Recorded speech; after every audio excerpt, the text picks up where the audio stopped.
ഒരു ഏരിയ ആണ്. Number of particles in a unit cell എന്ന് പറയുന്ന ഒരു ഭാഗമാണ് നമ്മൾ ഡിസ്കസ് ചെയ്യാൻ പോകുന്നത്. ഓക്കെ, അപ്പൊ നമുക്കറിയാം നമ്മുടെ കയ്യിൽ 3 തരം യൂണിറ്റ് സെല്ലുകളാണുള്ളത്. ക്യൂബിക് യൂണിറ്റ് സെല്ലുകൾ 3 തരമാണുള്ളത്. അതിൽ ഒന്ന് നമുക്കറിയാം, ഒന്ന് പ്രിമിറ്റീവ് ക്യൂബിക് യൂണിറ്റ് സെല്ലാണ്. പ്രിമിറ്റീവ് ക്യൂബിക് യൂണിറ്റ് സെൽ അല്ലെ. പ്രിമിറ്റീവ് ക്യൂബിക് യൂണിറ്റ് സെൽ എന്ന് പറയുമ്പോൾ യൂണിറ്റ് സെല്ലിലെ പാർട്ടിക്കിളുകൾ എവിടെ മാത്രമാണുള്ളത്? കോർണറിൽ മാത്രമാണ് പാർട്ടിക്കിൾസ് ഉള്ളത്. കോർണറിൽ മാത്രം. ഏതൊക്കെ കോർണറിൽ? 8 കോർണറിൽ മാത്രം പാർട്ടിക്കിൾസ്. അപ്പൊ സ്വാഭാവികമായിട്ട് നമ്പർ ഓഫ് പാർട്ടിക്കിൾസിന്റെ ക്യൂബിക് യൂണിറ്റ് സെൽ എത്രയാണെന്ന് ചോദിച്ചു കഴിഞ്ഞാൽ നമ്മൾ പറയാം 8 എന്നാണ് അല്ലേ. കാരണം 8 പാർട്ടിക്കിൾസ് ഉണ്ടല്ലോ. അതുകൊണ്ട് നമ്പർ ഓഫ് പാർട്ടിക്കിൾസിന്റെ cubic unit cell, primitive cubic unit cell എത്രയാണെന്ന് ചോദിച്ചാൽ സ്വാഭാവികമായിട്ട് നമ്മൾ പറയാം 8 എന്നാണ്. എന്നാൽ 8 അല്ല ശരിക്കും. കാരണം നമുക്കറിയാം ഈ ഒരു ക്യൂബിക് യൂണിറ്റ് സെല്ല് നമ്മൾ എടുത്ത സമയത്ത്, ഇവിടെ നമ്മളൊരു ക്യൂബിക് യൂണിറ്റ് സെൽ നമ്മൾ എടുത്ത സമയത്ത് ഇവിടെ പാർട്ടിക്കിൾസ് എന്ന് പറയുന്നത് പോയിന്റ് ആയിട്ടാണ് നമ്മൾ കാണിച്ചത്. യഥാർത്ഥത്തിൽ ഒരു പാർട്ടിക്കിൾ എന്ന് പറയുന്ന ഒരു ആറ്റമോ അയോണോ ഒക്കെ ആണ്. ഈ ആറ്റത്തെ അയോണിന്റെ ഒക്കെ ഷേപ്പ് നമ്മൾ കാണിക്കുന്നത്, അല്ലെങ്കിൽ നമ്മൾ മനസ്സിലാക്കിയത്, ഒരു ആറ്റത്തിന്റെ ഷേപ്പ് എന്താണെന്നാണ് നിങ്ങളുടെ മനസ്സിലുള്ളത് മക്കളെ? ഒരു ആറ്റം എന്ന് പറഞ്ഞു കഴിഞ്ഞാൽ നിങ്ങളുടെ മനസ്സിൽ എന്താണ് പെട്ടെന്ന് കടന്നു വരുന്നത്? ഏത് ഷേപ്പാണ്? ക്യൂബാണോ, സ്ഫിയർ ആണോ, സർക്കിൾ ആണോ? എന്താ നിങ്ങൾ മനസ്സിൽ വരുന്നത്? സ്ഫിയർ. ഒരു സ്ഫിയർ ആണ് അല്ലെ, ഒരു സ്ഫിയർ ആണ്. അങ്ങനെ വരുന്ന സമയത്ത് വേണമെങ്കിൽ നമുക്ക് എന്ത് ചെയ്യാം? ഈ വേണമെങ്കിൽ നല്ല നമുക്ക് ഇങ്ങനെയും ചെയ്യാം. ഈ പാർട്ടിക്കിൾ ഒരു പോയിന്റിന്റെ സ്ഥാനത്ത് നമുക്ക് എന്ത് ചെയ്യാം? ഒരു സ്ഫിയറിനെ കൊണ്ടുപോയി വെക്കാം. അടുത്ത പോയിന്റിന്റെ സ്ഥാനത്ത് നമുക്കൊരു സ്ഫിയറിനെ കൊണ്ടുപോയി വെക്കാം. അടുത്ത പോയിന്റിന്റെ സ്ഥാനത്ത് നമുക്കൊരു സ്ഫിയറിനെ കൊണ്ടുപോയി വെക്കാം. അടുത്ത പോയിന്റിന്റെ സ്ഥാനത്ത് നമുക്കൊരു സ്ഫിയറിനെ കൊണ്ടുപോയി വെക്കാം. അടുത്ത പോയിന്റിന്റെ സ്ഥാനത്ത് അല്ലെ. അങ്ങനെ 8 സ്ഥലത്തും നമുക്ക് 8 പോയിന്റുകൾക്കും പകരം നമുക്ക് എന്ത് ചെയ്യാം? സ്ഫിയറിനെ കൊണ്ടുപോയി വെക്കാം. ശരിയല്ലേ? പ്രിമിറ്റീവ് യൂണിറ്റ് സെൽ നമുക്ക് ഇങ്ങനെയും കാണിച്ചുകൂടാ മക്കളെ? ഹലോ. അപ്പൊ പ്രിമിറ്റീവ് യൂണിറ്റ് സെൽ നമുക്ക് അങ്ങനെയും കാണിക്കാം. ഞാൻ അതിന്റെ കൃത്യമായിട്ടുള്ള ഒരു പിക്ചർ ഞാൻ കാണിച്ചു തരാം അല്ലെ. പ്രിമിറ്റീവ് യൂണിറ്റ് സെൽ ഇങ്ങനെ നമുക്ക് പ്രിമിറ്റീവ് യൂണിറ്റ് സെല്ലിനെ കാണിക്കാം. നോക്കൂ, ഇതൊരു പ്രിമിറ്റീവ് യൂണിറ്റ് സെൽ അല്ലേ? നോക്ക് മക്കളെ, ആണോ അല്ലേ? ആണോ? പ്രിമിറ്റീവ് യൂണിറ്റ് സെൽ അല്ലേ? യെസ്. അപ്പൊ ഇങ്ങനെ നമ്മൾ റെപ്രസെന്റ് ചെയ്യുന്നതിനെ നമ്മൾ വിളിക്കുന്ന പേരാണ് space field representation.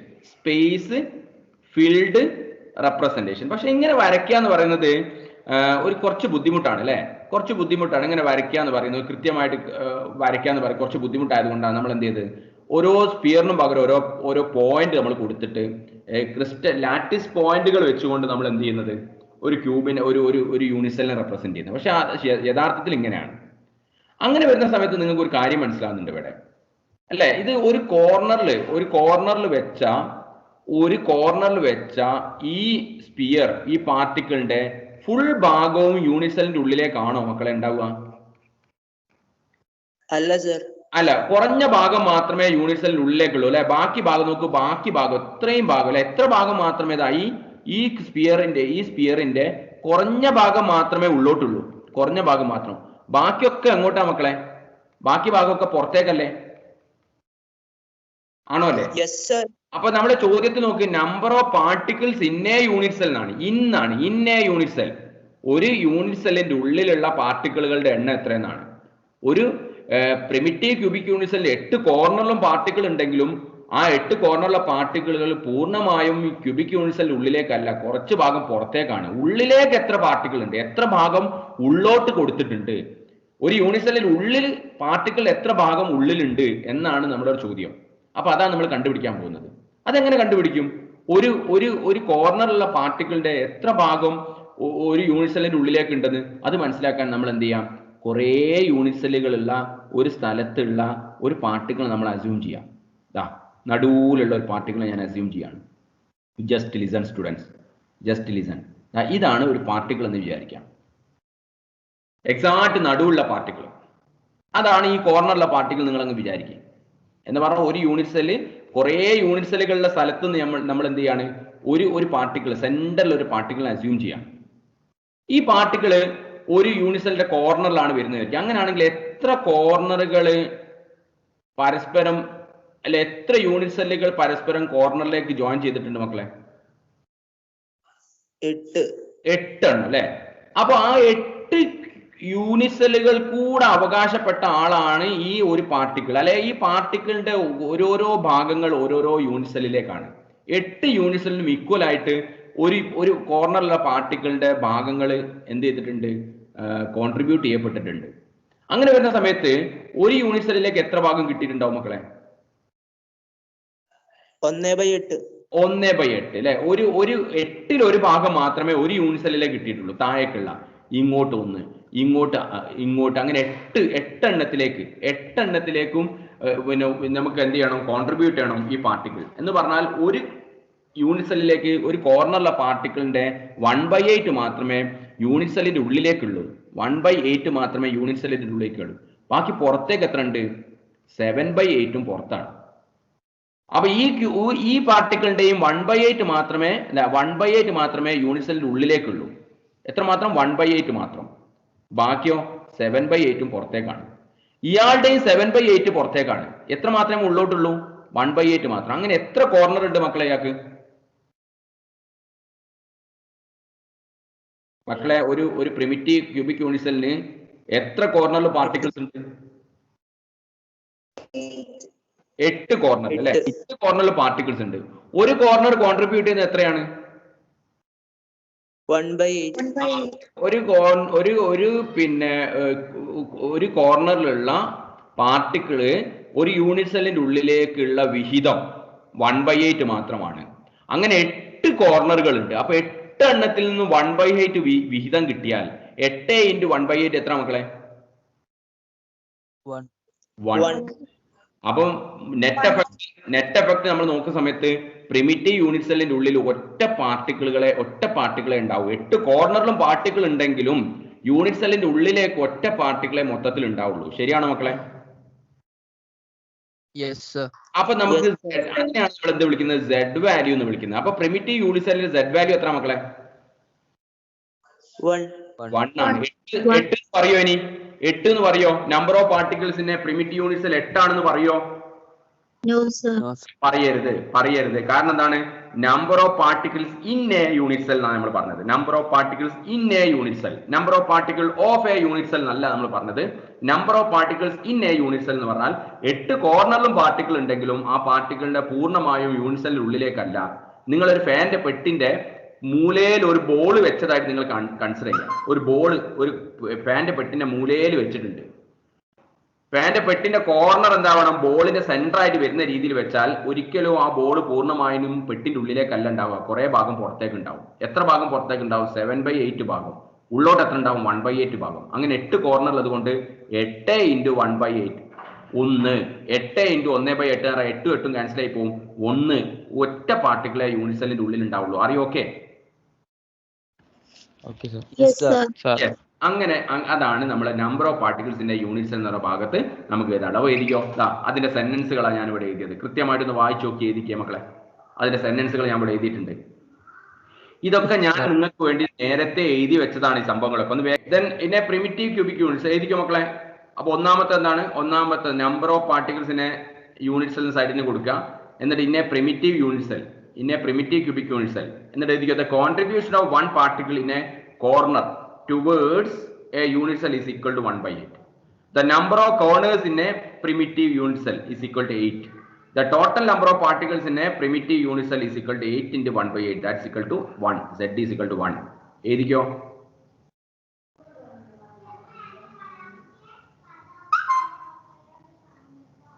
Okay. Number of particles in അടുത്ത ഏതാ മക്കളെ? ഏത് യൂണിറ്റ് സെൽ ആയിരുന്നു? ഏത് യൂണിറ്റ് സെല്ലാണ് പറയേണ്ടത്? എന്താണ്? അടുത്ത നമ്മൾ പറയാൻ പോകുന്നത് ആരാണ്? നമ്മൾ number of particles in a face centred cubic unit cell. Face centred cubic unit cell എന്ന് പറഞ്ഞാൽ നമുക്ക് എല്ലാവർക്കും അറിയാം 8 കോർണറിൽ പാർട്ടിക്കിൾ ഉണ്ടാവും. പിന്നെ എവിടെയൊക്കെ ഉണ്ടാവും? പറയും. എവിടെയൊക്കെ ഉണ്ടാവും? 8 കോർണറിൽ പാർട്ടിക്കിൾസ് ഉണ്ടാവും. പിന്നെ 8 കോർണറിൽ പാർട്ടിക്കിൾസ് ഉണ്ടാവും. പിന്നെ എവിടെയൊക്കെ ഉണ്ടാവും? ഇടത്തെ ഫേസിന്റെ സെന്റർ, വലത്തെ ഫേസിന്റെ സെന്റർ, മുന്നിലെ ഫേസിന്റെ സെന്റർ, ബാക്കിലെ ഫേസിന്റെ സെന്റർ, മേലെ ഫേസിന്റെ സെന്റർ, താഴെ ഫേസിന്റെ സെന്റർ. ശരിയല്ലേ?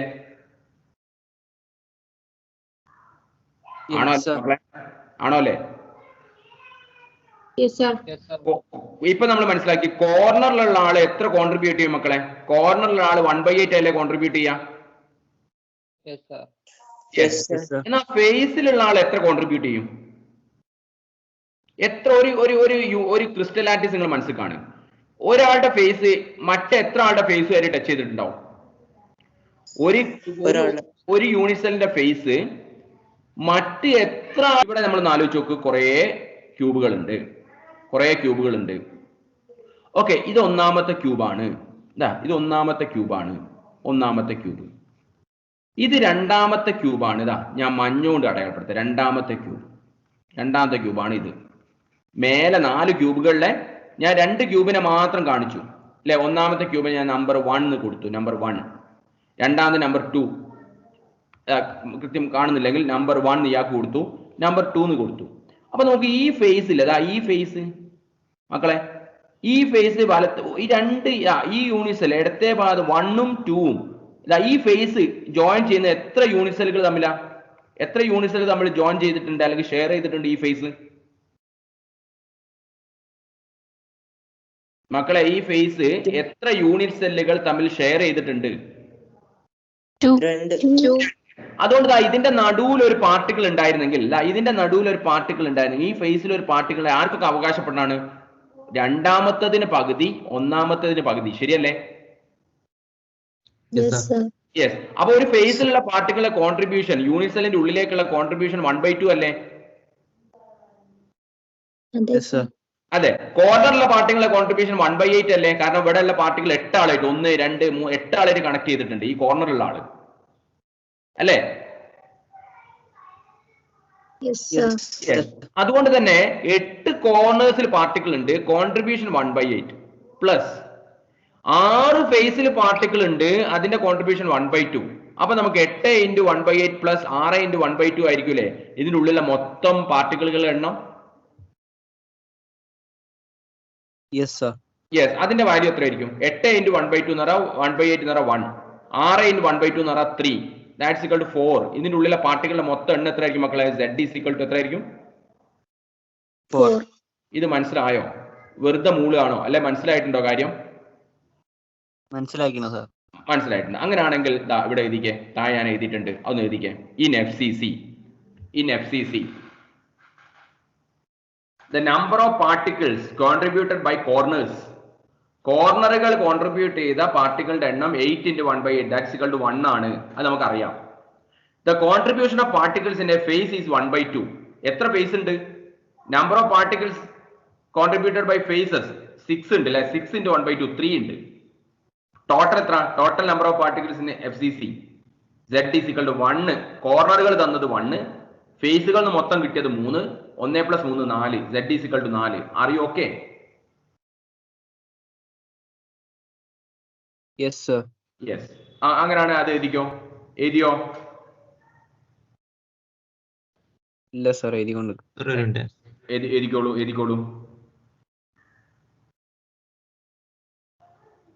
ഇത് മക്കളെ ഞാൻ ഇങ്ങനെ കുറെ സമയം എടുത്ത് നിങ്ങളെ പഠിപ്പിക്കാനും നിങ്ങളെങ്ങനെ എഴുതിപ്പിക്കാനുള്ള കാരണം എന്താണെന്നറിയോ? ഇത് സ്ഥിരമായിട്ട് എക്സാമിന് 3 മാർക്കിനുള്ള ചോദ്യമായിട്ട് വരുന്നതാണ്. Calculate the number of particles in phase centred cubic unit cell, body centred cubic unit cell and primitive cubic unit cell എന്ന് പറഞ്ഞിട്ട് സ്ഥിരമായിട്ട് എക്സാമിന് ചോദിക്കുന്നതാണ് 3 മാർക്കിന്. അതുകൊണ്ട് ഇത് നിർബന്ധമായിട്ട് പഠിക്കണം. ഇത് ഒരു കാരണവശാലും തെറ്റിപ്പോകാൻ പാടില്ല. സിമ്പിൾ ആണ്, വളരെ ഈസി ആയിട്ട് കാൽക്കുലേറ്റ് ചെയ്യാൻ പറ്റുന്നതാണ്. ഒരു 5 മിനിറ്റ് ഇരുന്ന് എഴുതി കഴിഞ്ഞാൽ ഓർത്ത് വെക്കാൻ പറ്റുന്നതാണ്. ഇങ്ങനെയൊക്കെ സൗകര്യമുണ്ട്. അതുകൊണ്ട് നിർബന്ധമായിട്ട് ഇത് പഠിക്കണം. റെഡി ആണോ? ഓക്കെ, എഴുതി കഴിഞ്ഞല്ലോ? എഴുതി കഴിഞ്ഞോ? അടുത്ത പറയട്ടെ.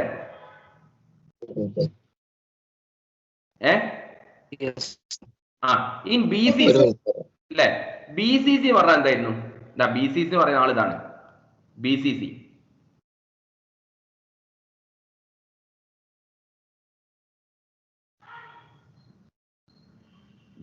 ആവുമ്പോ കോർണറിൽ പാർട്ടിക്കിൾസ് ഉണ്ട്. കോർണറിലെ പാർട്ടിക്കിളുകൾ 8 കോർണറിൽ പാർട്ടിക്കിൾ ഉണ്ട്. അവിടെ കോൺട്രിബ്യൂഷൻ 8 × 1/8 1 ആണ്. പിന്നെ ആരുണ്ട്? എക്സാക്ട് നടുവിൽ ഒരാളുണ്ട്. അയാൾ വേറെ ആരെങ്കിലും ടച്ച് ചെയ്തിട്ടുണ്ടോ? ഇല്ല സർ. ഇല്ല. ഫേസിന്റെ സെന്ററിൽ അല്ല കേട്ടോ. ഫേസിന്റെ സെന്ററിലാണെങ്കിൽ മറ്റൊരാളെ ടച്ച് ചെയ്തിട്ടുണ്ടാവും. കോർണറിലാണ് മറ്റേ 8 ആളുമായിട്ട് ടച്ച് ചെയ്തിട്ടുണ്ടാവും. എന്നാൽ ഇത് എക്സാക്ട് നടുവിലാണ്. ആരും ടച്ചിങ് ഇല്ല. ഇത് പൂർണ്ണമായും ഇയാളുടെ സ്വന്തമാണ്. അതുകൊണ്ട് എന്തായിരിക്കും ഇതിന്റെ കാൽക്കുലേഷൻ? സെഡ് വാല്യൂ എത്ര ആയിരിക്കും മക്കളെ? Z is equal to 8 into 1/8 plus എന്തായിരിക്കും വരിക? 1 is equal to 1 plus 1 that's equal to 2. Z is equal to 2. ശരിയല്ലേ? Yes, sir. യെസ്. അങ്ങനെയാണെങ്കിൽ നമുക്ക് ഇത് എഴുതി നോക്കാം. ഇൻ BCC എഴുതിക്കോ. In BCC, number of particles contributed by corners 8 into 1/8 that's equal to 1. Number of particles contributed by body center that's equal to 1. Total number of particles in BCC 1 plus 1 is equal to 2. Z is equal to 2. Are you okay? Yes, sir. Yes. Yes, sir.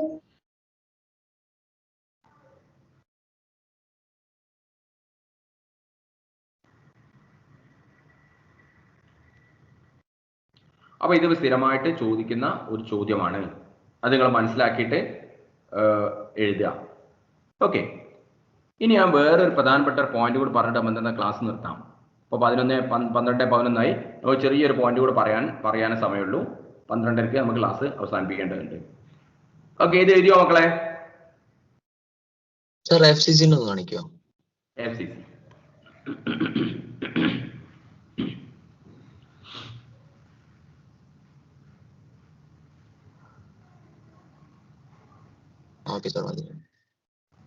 Okay. ഞാൻ അടുത്തേക്ക് പോയിക്കോട്ടെ. Okay, sir. Yes, sir. ഞാനിപ്പോ പഠിപ്പിച്ച കാര്യം നോക്ക് മക്കളെ. 1.5 page സാധനമായിട്ടോ പഠിപ്പിച്ചത്. ദാ ഈ ടെക്സ്റ്റ് ബുക്കിലെ ഈ പേജ്,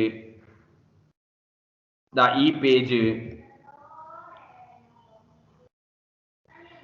ദാ ഈ പേജ്, ഇതാ ഇത്രയും കാര്യങ്ങളാണ് ഞാനിപ്പോ പഠിപ്പിച്ചത്. അപ്പൊ കുഞ്ഞു കാര്യമല്ല, ചില്ലറ കളിയല്ല എന്ന് മനസ്സിലാക്കുക. അത് പിന്നെ ടെക്സ്റ്റ് ബുക്കിൽ വളരെ സീരിയസ് ആയിട്ട് പറഞ്ഞ കാര്യമാണെന്ന് മനസ്സിലാക്കുക. ഓക്കെ. ഇനി ഞാൻ പറയാൻ പോകുന്ന കാര്യം ശ്രദ്ധിക്കാം മക്കളെ. ഞാൻ പറയാൻ പോകുന്ന കാര്യം വളരെ പ്രധാനപ്പെട്ട ഒരു സംഭവമാണ്. That is close packed structures അല്ലെങ്കിൽ ക്രിസ്റ്റൽ ക്ലോസ് പാക്കിംഗ് എന്ന് പറയുന്ന ഒരു സംഭവമാണ് ഞാനിന്ന് പഠിപ്പിക്കാൻ പോകുന്നത്. Crystal close packing. Crystal close packing എല്ലാവരും ഉണ്ടോ? ഇപ്പൊ എന്റെ കൂടെ ഉണ്ടോ എല്ലാവരും? അല്ലെങ്കിൽ അവരവരെ പണിക്ക് പോയോ? Yes, sir. പണിക്ക് പോയി എന്നാണോ എന്റെ കൂടെ ഉണ്ടെന്നാണോ? കൂടെ ഉണ്ട്. ഓക്കെ. എനിവേ ലിസൺ മക്കളെ, ക്രിസ്റ്റൽ ക്ലോസ് പാക്കിംഗ് എന്ന് പറഞ്ഞാൽ എന്താ സംഭവം? ഒരു പ്രശ്നമുള്ള സംഭവമല്ല അത്. ക്രിസ്റ്റൽ ക്ലോസ് പാക്കിംഗ് എന്ന് പറഞ്ഞാൽ ഒരു സംഭവമേ അല്ല. നമുക്ക് എല്ലാവർക്കും അറിയുന്ന കാര്യമാണ്. ഒരു ക്രിസ്റ്റൽ എന്ന് പറഞ്ഞാൽ ഒരു സോളിഡ് ആണ്. ആ സോളിഡിന്റെ ഉള്ളില് പാർട്ടിക്കിൾസ് വളരെ റെഗുലർ ആയിട്ട് അറേഞ്ച് ചെയ്ത് വെച്ചിട്ടുണ്ടെങ്കിൽ അതിനെയാണ് നമ്മൾ എന്ത് വിളിക്കുന്നത്? ക്രിസ്റ്റൽ എന്ന് പറയുന്നത്. അപ്പൊ നിങ്ങളൊന്ന് ആലോചിച്ച് നോക്ക്. ഈ ഒരു ക്രിസ്റ്റലിന്റെ ഉള്ളില് ഏതെങ്കിലുമൊക്കെ പാർട്ടിക്കിൾസ് ആണ് അടുക്കി വെച്ചിട്ടുള്ളത്. ഒന്നുകിൽ അയോൺ ആവാം, ചിലപ്പോൾ ആറ്റം ആവാം, ചിലപ്പോൾ മോളിക്യൂൾ ആവാം. ഒരു ഡയമണ്ട് ആണെങ്കിൽ കാർബൺ ആറ്റംസ് റെഗുലർ ആയിട്ട് അടുക്കി വെച്ചിട്ടുണ്ട്. സോഡിയം ക്ലോറൈഡ് ആണെങ്കിൽ സോഡിയം അയോണും ക്ലോറൈഡ് അയോണും വളരെ റെഗുലർ ആയിട്ട് അടുക്കി വെച്ചിട്ടുണ്ട്. ഈ സോഡിയത്തിന്റെയും ക്ലോറൈഡിന്റെയും കാർബൺ ആറ്റത്തെയും ഒക്കെ നമ്മൾ കാണുന്നത് എങ്ങനെയാണ്? സ്പിയർ ആയിട്ടാണ്. അപ്പൊ നിങ്ങളൊന്ന് ആലോചിച്ച് നോക്കൂ. നമുക്കറിയാം ഒരു ക്രിസ്റ്റൽ എന്ന് പറഞ്ഞാൽ 3 ഡയമെൻഷൻ ആണ്. പാർട്ടിക്കിൾസ് എന്ന് പറഞ്ഞാൽ സ്പിയർ ആണ്. അപ്പൊ ഒരു ക്രിസ്റ്റലിന്റെ ഉള്ളിൽ പാർട്ടിക്കിൾസ് അടുക്കി വെച്ചിട്ടുണ്ട്. അപ്പൊ നമ്മളോട് പറയാണ് ക്രിസ്റ്റൽ ക്ലോസ് പാക്കിംഗ് എന്ന് പറഞ്ഞാൽ എന്താന്ന് ചോദിച്ചാൽ, ഒരു 3 ഡയമെൻഷന്റെ ഉള്ളിൽ വളരെ കൃത്യമായിട്ട് സ്പിയറുകൾ, ചെറിയ ആറ്റങ്ങളോ അയോണുകളോ ഒക്കെ ഇങ്ങനെ കൃത്യമായിട്ട് അടുക്കി വെച്ചതിനെയാണ് നമ്മൾ എന്ത് വിളിക്കുന്നത്? യഥാർത്ഥത്തിൽ ക്രിസ്റ്റൽ ക്ലോസ് പാക്കിംഗ് എന്ന് പറയുന്നത്. അപ്പൊ ഏതൊക്കെ തരം ക്രിസ്റ്റൽ ക്ലോസ് പാക്കിങ്ങുകൾ സാധ്യമാണ് എന്നുള്ളതിനെ കുറിച്ചൊക്കെ നമ്മൾ ഡിസ്കസ് ചെയ്യാൻ പോകുന്നത്. അതിന് ഞാൻ നിങ്ങൾ നേഴ്സറിയിൽ പഠിച്ച കാര്യത്തിലേക്ക് കൊണ്ടുപോവുകയാണ്. നേഴ്സറിയിൽ പഠിച്ച കാര്യത്തിലേക്ക്. എന്നിട്ട് നിങ്ങളോ പറയാണ് മക്കളെ ക്രിസ്റ്റൽ ക്ലോസ് പാക്കിംഗ് നമ്മൾ പഠിക്കാൻ പോവാണ്, അതിനുവേണ്ടി ഞാൻ ഒരു 3 ഡയമെൻഷൻ നിങ്ങൾക്ക് തരുന്നു എന്ന് പറഞ്ഞിട്ട് ഞാൻ ഒരു ഫാനിന്റെ പെട്ടി നിങ്ങൾക്ക് തരികയാണ്. ഒരു ഫാനിന്റെ പെട്ടി നിങ്ങൾക്ക് ഞാൻ തരാൻ പോവാണ്. എന്താണ് ഫാനിന്റെ പെട്ടി എന്ന് പറഞ്ഞാൽ? 3 ഡയമെൻഷൻ.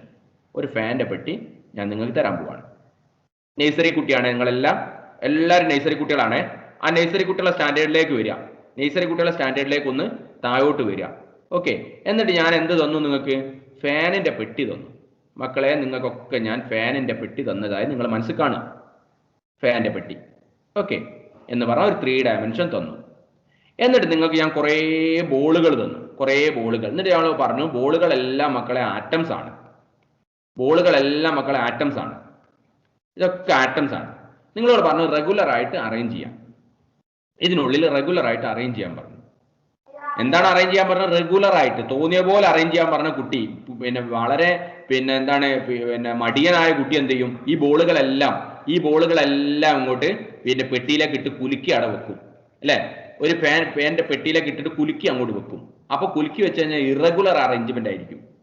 അതല്ല ഞാൻ പറഞ്ഞത്, ക്രിസ്റ്റൽ ഉണ്ടാക്കാനാണ് നിങ്ങൾ പറഞ്ഞത്. 3 ഡയമെൻഷനിൽ ഒരു പെട്ടി തന്നിട്ട് പാർട്ടിക്കിളുകളെ അതിനുള്ളിൽ അറേഞ്ച് ചെയ്ത് വെച്ചിട്ട് ക്രിസ്റ്റൽ ആക്കാനാണ് ഞാൻ പറഞ്ഞത്. ക്രിസ്റ്റൽ ക്ലോസ് പാക്കിംഗ് നടത്താനാണ് പറഞ്ഞത്. ക്രിസ്റ്റലിന്റെ പ്രത്യേകത എന്താണ്? നമ്മൾ നേരത്തെ പഠിച്ചിട്ടുണ്ട്. പാർട്ടിക്കിൾസ് ഒക്കെ റെഗുലർ ആയിട്ട് കൃത്യമായിട്ട് അറേഞ്ച് ചെയ്യണം. അങ്ങനെ കൃത്യമായിട്ട് അറേഞ്ച് ചെയ്യാൻ പറഞ്ഞാൽ നല്ല മാന്യനായ നല്ല ഒബീഡിയന്റ് ആയിട്ടുള്ള ഒരു കുട്ടി ചെയ്യുന്ന കാര്യം എന്താണ്? ആദ്യം എന്ത് ചെയ്യും?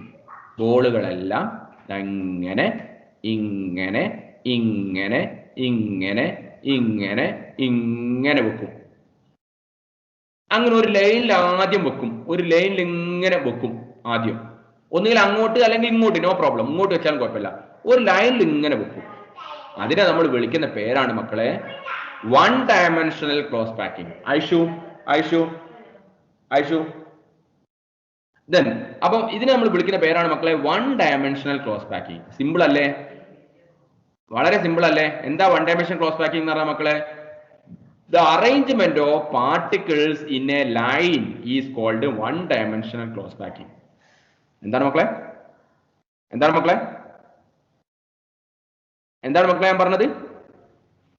The arrangement of particles in a The line is called arrangement of particles in a line is called 1D close packing.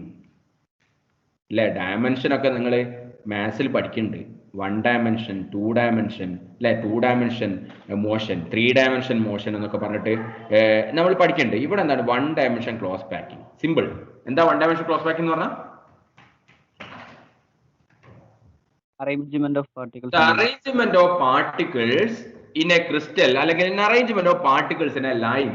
ഒരു ലൈനിൽ, ഒരു ക്രിസ്റ്റലിന്റെ ഉള്ളിൽ ഒരു ലൈനിൽ പാർട്ടിക്കിളിനെ അറേഞ്ച് ചെയ്ത് വെച്ചിരിക്കുന്നതിനെ നമ്മൾ വിളിക്കുന്ന പേരാണ് 1 ഡയമെൻഷൻ ക്ലോസ് പാക്കിംഗ്. അതിൽ എന്തെങ്കിലും സംശയമോ ബുദ്ധിമുട്ടോ ഉണ്ടോ മക്കളെ? No, sir. നോ. ഓക്കെ, അങ്ങനെയാണ് ഞാൻ അടുത്തതിലേക്ക് ചെറിയൊരു അഡീഷൻ പോയിന്റ് കൂടെ പറയാൻ പോകുന്നത്.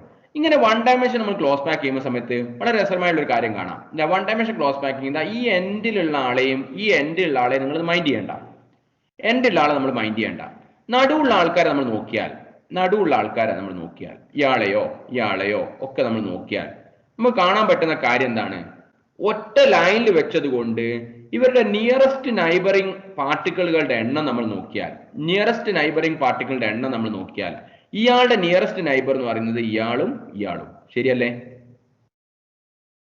ആണോ അല്ലേ?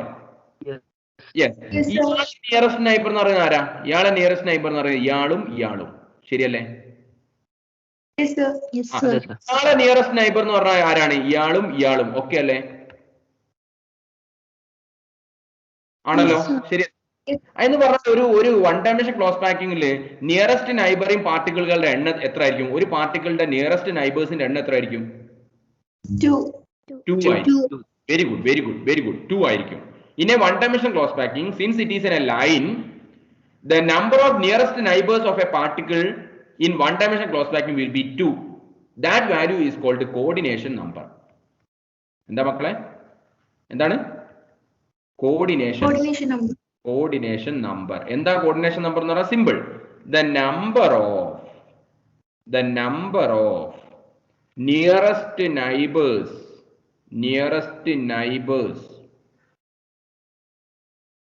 of a particle.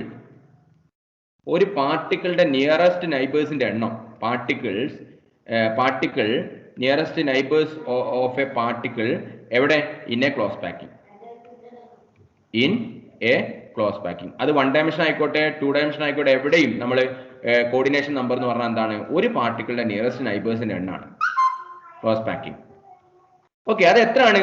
In 1 dimension close packing, in 1 dimensional close packing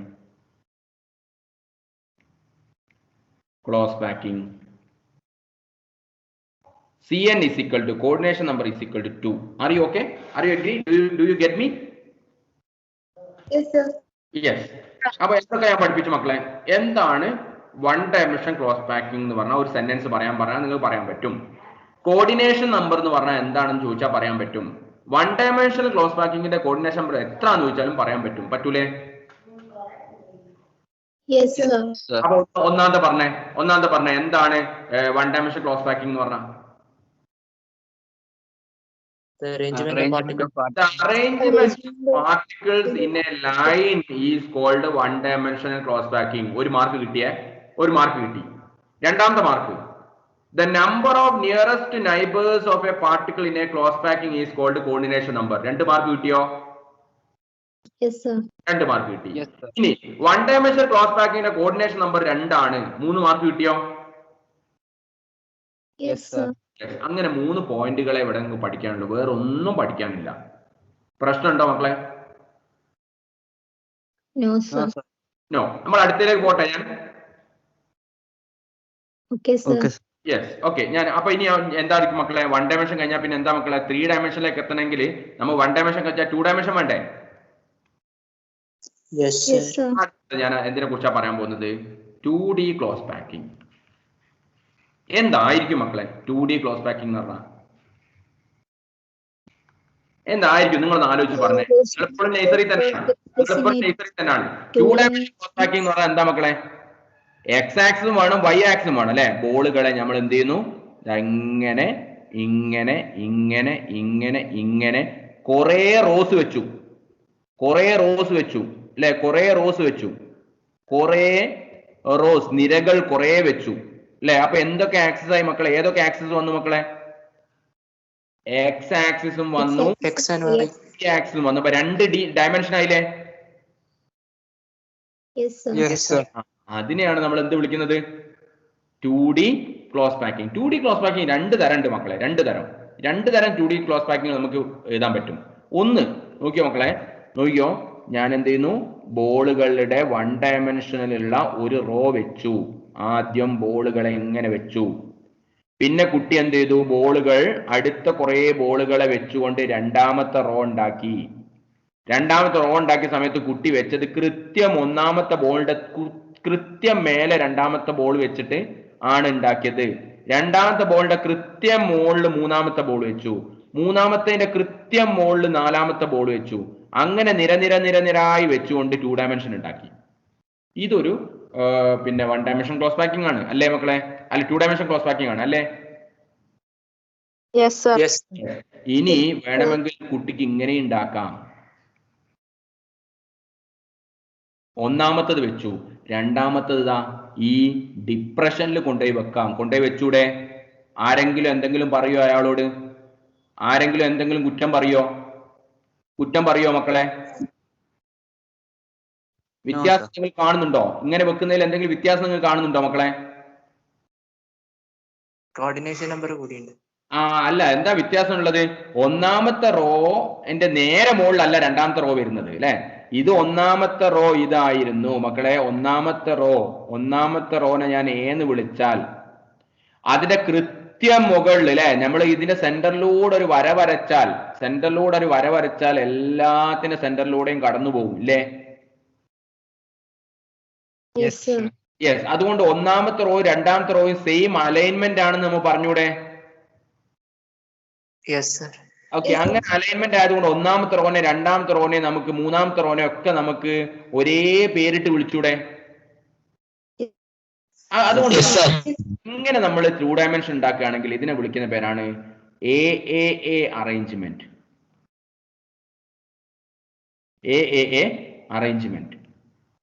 അല്ലെ AAA close packing arrangement or close packing. AAA close packing എന്ന് വിളിക്കാം. AAA close packing in 2D.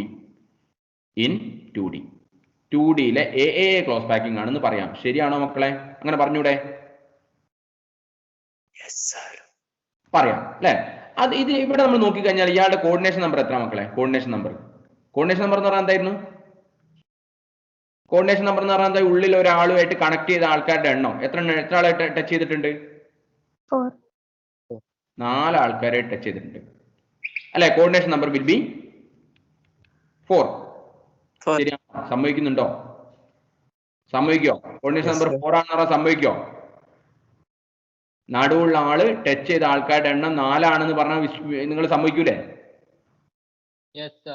Yes, അങ്ങനെയാണ് ഈ ടച്ച് ചെയ്ത 4 ആൾക്കാരുടെ സെന്റർ നമ്മൾ ഒന്ന് ജോയിൻ ചെയ്ത് നോക്കിയാൽ നമുക്ക് കിട്ടുന്ന ഒരു ഷേപ്പ് എന്തായിരിക്കും മക്കളെ? Square. ഒരു സ്ക്വയർ ആയിരിക്കും കിട്ടുക. അതുകൊണ്ട് ഈ ക്ലോസ് പാക്കിംഗ് നമുക്ക് എന്തും വിളിക്കാം. We can also call it as square close packing. Do you agree with me? Yes, sir. Yes, sir. Okay, അങ്ങനെയാണ് ഇവിടെ നിങ്ങൾ നോക്ക്. ഇവിടെ നോക്കുന്ന സമയത്ത് ഒരു വളരെ രസകരമായിട്ടുള്ള ഒരു കാര്യം നമുക്ക് കാണാൻ പറ്റും. ദാ ഈ റോ അല്ലെ, ഒന്നാമത്തെ റോയും രണ്ടാമത്തെ റോയും സെയിം അലൈൻമെന്റിലാണോ മക്കളെ? അല്ല സർ. ഒന്ന് മാറി നിൽക്കല്ലേ? എന്നാൽ അപ്പൊ അതുകൊണ്ട് ഞാൻ എന്ത് ചെയ്യുന്നു, ഒന്നാമത്തെ റോനെ ഞാൻ എ എന്ന് വിളിച്ചാൽ രണ്ടാമത്തെ റോ കുറച്ച് മാറി തെന്നിയിട്ടാണ് നിൽക്കുന്നത്, അതുകൊണ്ട് അയാളെ ബി എന്ന് വിളിക്കാം. എന്നാൽ മൂന്നാമത്തെ റോയോ?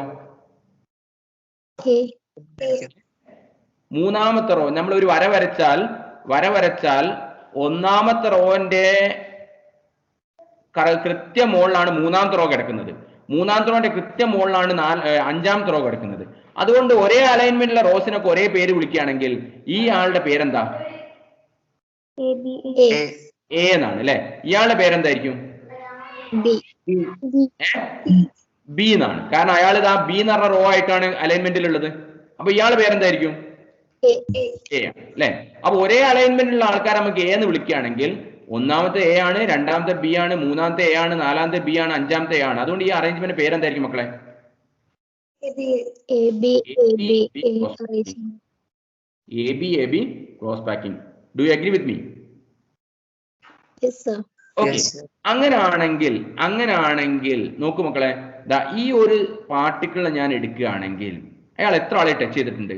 1 2 പിന്നെ 3 4 5. ശരിക്കും വരയ്ക്കുകയാണെങ്കിൽ ഇയാളും കൂടെ ടച്ച് ചെയ്തിട്ടുണ്ടാവും. ഞാൻ വരച്ചതിൽ ഒരു മിസ്റ്റേക്ക് കൊണ്ടാണ്.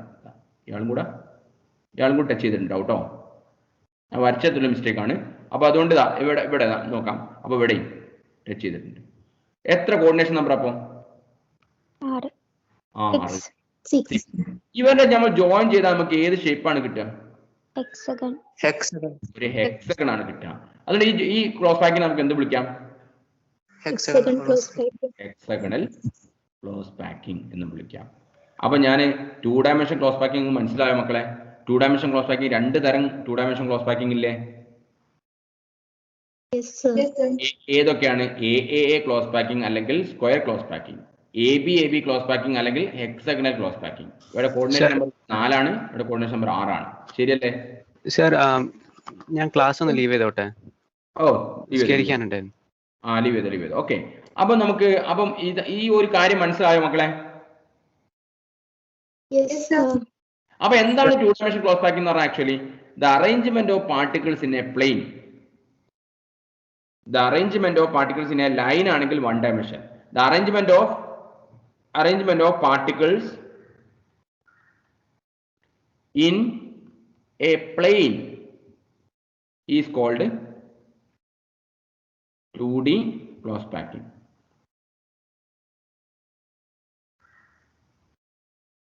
രണ്ട് തരം 2D ക്ലോസ് പാക്കിംഗ് ഉണ്ട്. ഒന്നാമത്തെ ഇതാണ്, രണ്ടാമത്തെ ഇതാണ്. ഇത് രണ്ടും നമ്മുടെ ക്രിസ്റ്റലുകൾക്കുള്ളിൽ സാധ്യമാണ്. ക്രിസ്റ്റലുകൾക്കുള്ളിൽ 2 തരത്തിലുള്ള ക്ലോസ് പാക്കിങ്ങുകളും ഉണ്ടാവാറുണ്ട്. ഓക്കെ, നിങ്ങൾ സമ്മതിച്ചോ? എന്തെങ്കിലും ഡൗട്ട് ഉണ്ടോ മക്കളെ? സംശയങ്ങൾ എന്തെങ്കിലും ഉണ്ടോ ചോദിക്കുക. ഇല്ലെങ്കിൽ നമുക്ക് എന്ത് ചെയ്യാം, ഇത് നോട്ട് ചെയ്താം. എഴുതിക്കൂടെ? എഴുതിക്കോ 2D ക്ലോസ് ക്ലാസ് ഇന്ന് നമ്മൾ ഇവിടെ വൈൻഡപ്പ് ചെയ്യാണ്. നിങ്ങൾ നോട്ട് ഈ ചിത്രം വരച്ചതിന് ശേഷം പോവുക, ലീവ് ചെയ്യുക കേട്ടോ. ചിത്രം വരച്ചതിന് ശേഷം ലീവ് ചെയ്യുക. ഞാൻ ഇവിടെ ഉണ്ടാവും. ഇന്നത്തെ ക്ലാസ് ഇവിടെ കഴിഞ്ഞു. Okay, have A nice day. Okay, good.